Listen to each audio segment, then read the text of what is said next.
Hello everyone, আজকে তোমাদের সঙ্গে এমন একটি রেসিপি শেয়ার করতে চলেছি। রেসিপিটা কিন্তু তোমাদের অনেক ভালো লাগবে। আজকে তোমাদের সঙ্গে শেয়ার করব চাল কুমড়ো দিয়ে দুর্দান্ত একটি রেসিপি। আর এই রেসিপিটা কিন্তু একবার বাড়িতে রান্না করে দেখুন বন্ধুরা, দুর্দান্ত লাগবে। গরম ভাতে খেতে কী যে অসাধারণ লাগবে আমি কিন্তু বলে বোঝাতে পারছি না। তাহলে চলো বন্ধুরা, আজকের রেসিপিটা তোমাদের সঙ্গে শেয়ার করছি আমি বাড়িতে কিভাবে চাল কুমড়ো দিয়ে এই দুর্দান্ত রেসিপিটা করেছি। খুব সুন্দর কিন্তু খেতে হয় বন্ধুরা। তাহলে চলো বন্ধুরা, আজকের রেসিপিটা কিন্তু তোমরা একদম স্কিপ করো না, পুরোটা দেখার জন্য অনুরোধ রইল। আর যারা এখনও আমার চ্যানেলটাকে সাবস্ক্রাইব করোনি তারা কিন্তু চ্যানেলটাকে সাবস্ক্রাইব করে কিন্তু অবশ্যই পাশে থেকো। তোমরা পাশে না থাকলে কিন্তু আমরা কখনোই কিন্তু এগোতে পারবো না। তার জন্য দরকার তোমাদের সাপোর্ট আর ভালোবাসা। তো তোমরা তো সকলেই জানো আমাদের বাড়িতে প্রচুর চাল কুমড়ো হয়েছে।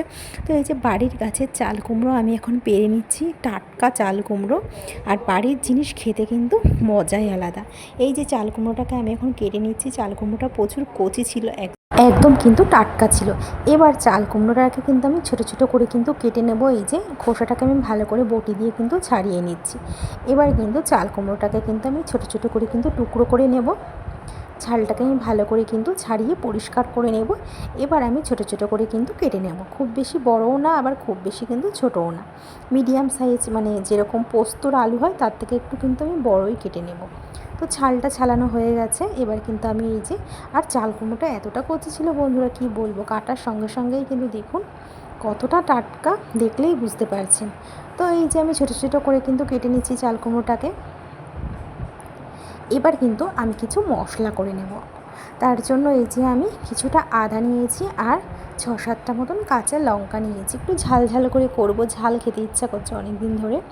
তো আদা আর এই যে কাঁচা লঙ্কাটাকে কিন্তু আমি শিলে বেটে নেব। আর মশলা যদি শিলে বাটা হয় তার কিন্তু স্বাদটাই কিন্তু আলাদা হয় বন্ধুরা। এই যে আমি কিন্তু শিলে বেটে নিচ্ছি মশলাটাকে। আর এই যে আমার চাল কুমড়োটা কিন্তু কাটা হয়ে গেছে ছোটো ছোটো করে। চাল কুমড়োতেও কিন্তু বেশ অনেকটা লঙ্কা দিয়েছি। আর এই যে ধনেপাতা, টমেটো, আলু আর লঙ্কা আমি আলাদা কিন্তু নিয়েছি। তো এই যে চাল কুমড়োয় কিন্তু বেশ 10-12টা মতন আমি লঙ্কা দিয়েছি, বললাম একটু ঝাল ঝাল করব। আর আলুও কিন্তু আমি এখানে ছোটো ছোটো করে কিন্তু কেটে নিয়েছি। আর আদা কাঁচা লঙ্কাটাও কিন্তু বেটে নিয়েছি। খুব সহজ পদ্ধতিতে বন্ধু রান্না করব। এই যে আমি চিংড়ি মাছ কেটে নিয়েছি বন্ধুরা, বেশ অনেকটাই আমি চিংড়ি মাছ নিয়েছি। মাছটাকে ভালো করে ছাড়িয়ে পরিষ্কার করে নিয়েছি। এবার চিংড়ি মাছের মধ্যে একটু লবণ আর একটু হলুদ দিয়ে চিংড়ি মাছটাকে ভালো করে মেখে নেব।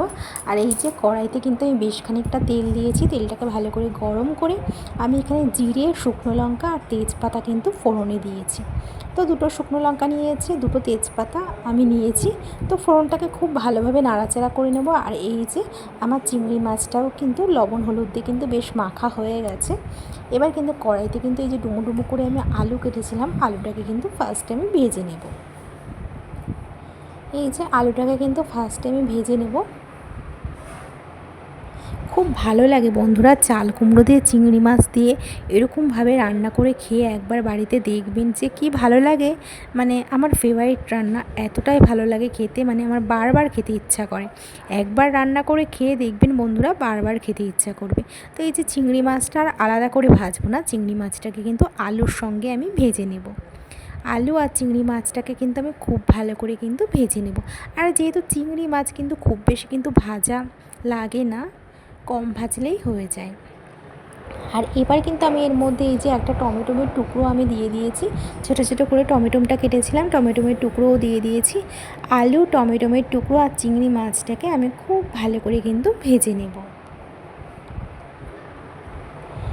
এবার আমি এর মধ্যে কিন্তু অ্যাড করব শিলে বেটে নেওয়া আদা আর কাঁচা লঙ্কাটা বাটা।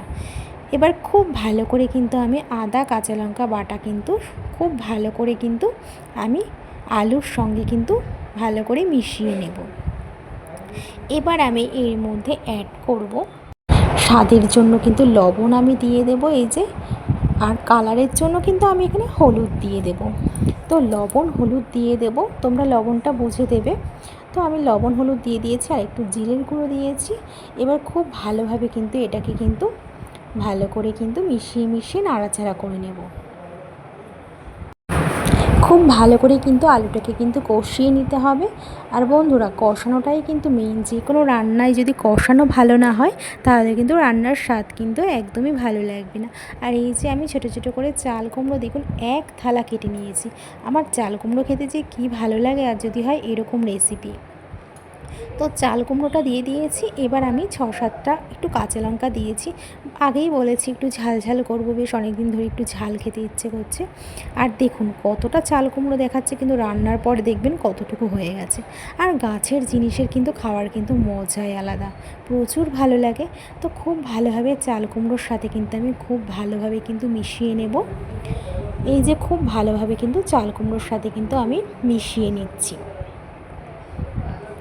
বেশ অনেকটাই কিন্তু চাল কুমড়ো পুরো এক কড়াই কিন্তু হয়েছে চাল কুমড়োটা। আর চাল কুমড়ো দিয়ে খেতে চিংড়ি মাছ যে কী ভালো লাগে বন্ধুরা।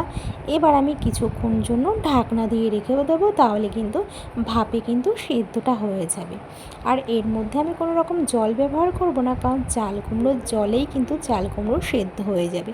চাল কুমড়ো বলো, লাউ বলো, এতে কিন্তু প্রচুর জল থাকে। আর এই জল জাতীয় জিনিস মানে চাল কুমড়ো বলো, লাউ বলো, এগুলো খাওয়া আমাদের শরীরের জন্য খুবই উপকারিতা আছে।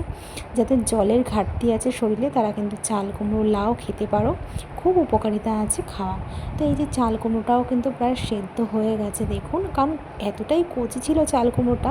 তো স্বাদের জন্য একটু চিনি দেবো, আমরা বাঙালি মানুষ, একটু মিষ্টি না হলে কিন্তু একদমই কিন্তু ভালো লাগে না। তো একটু চিনি দিয়ে খুব ভালোভাবে কিন্তু আমি মিশিয়ে নেব চাল কুমড়োটাকে। আর চাল কুমড়োর থেকে কিন্তু প্রচুর পরিমাণে জল বার হয়েছে। তো এর মধ্যে কিন্তু কোনো রকম কিন্তু জল দেওয়ার প্রয়োজন নেই, কারণ চাল কুমড়োর জলেই কিন্তু চাল কুমড়ো সেদ্ধ হয়ে যায়। তো প্রচুর পরিমাণ জল হয়েছে। আর এই চাল কুমড়োর জলটা খাওয়াও কিন্তু খুব ভালো। অনেকে একটু ঝোলা ঝোলা টাইপের করে। তো এই যে এবার আমি এর উপরে একটু ধনেপাতা কুচি দিয়ে দেবো, তাহলে খেতে কিন্তু আরও বেশি ভালো লাগবে। তো ধনেপাতা কুচি দিয়ে আমি খুব ভালোভাবে কিন্তু চাল কুমড়োটাকে আবার একটু নাড়াচাড়া করে নেব। এই যে খুব ভালোভাবে কিন্তু মিশিয়ে নিয়েছি চাল কুমড়োটাকে। আর বন্ধুরা, এটা রান্না করতে কিন্তু খুব একটা কিন্তু বেশি সময় লাগে না, কিন্তু খেতে কিন্তু দারুণ লাগে। তো খুব ভালোভাবে কিন্তু এই যে মিশিয়ে নিয়েছি। আমার তো দেখেই লোভ লাগছে, মনে হচ্ছে কখন খাবো, কারণ আমার এটা ফেভারিট রান্না। চাল কুমড়ো এমনিতেও আমার খেতে খুব ভালো লাগে।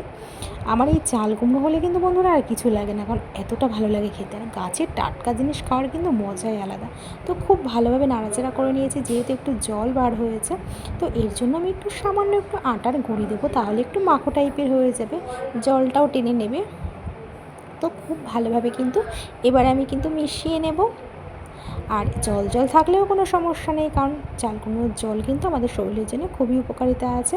আর একটু জল জল কিন্তু ভালোও লাগে বেশ খেতে, একটু ঝোল ঝোল টাইপের। তো দেখো আমি খুব ভালোভাবে কিন্তু এই যে মিশিয়ে নিয়েছি।